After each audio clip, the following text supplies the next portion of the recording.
You all heard what she said. How could— You're nothing but a worthless parasite who married above her station.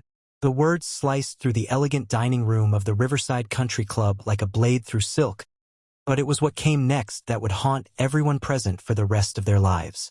Marcus Whitfield, heir to a pharmaceutical fortune and respected member of Chicago's elite society, leaned across the pristine white tablecloth and spat directly into his wife's face, the saliva landing on her dark cheek as she sat frozen in shock among their closest friends and business associates.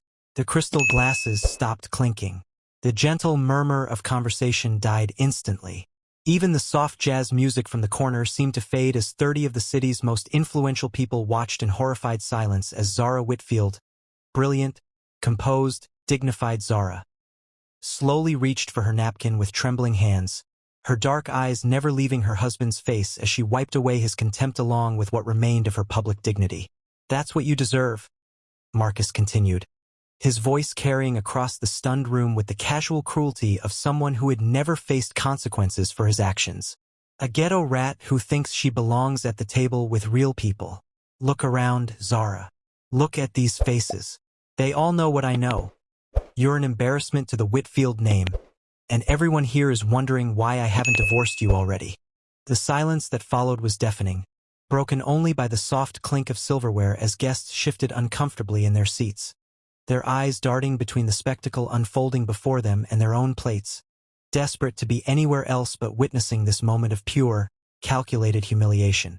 But what none of them knew, what Marcus himself had never bothered to discover, was that the woman he had just degraded in front of Chicago's elite owned 93% of Whitfield Pharmaceuticals, the very company that had made his family fortune possible, and that his public cruelty had just signed his own professional death warrant.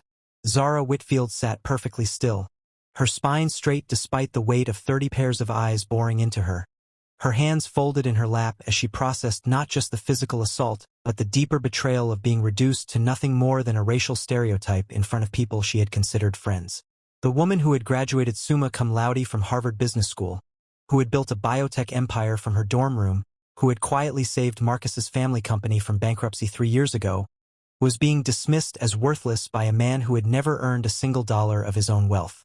If you believe in the power of justice and the strength that comes from being underestimated, take a moment to like this video, share it with someone who needs to see that dignity can never truly be stolen, and subscribe to Acts of Depth for more stories that remind us that the quietest people often carry the loudest thunder. The aftermath of Marcus's public assault rippled through the dining room like poison spreading through clear water.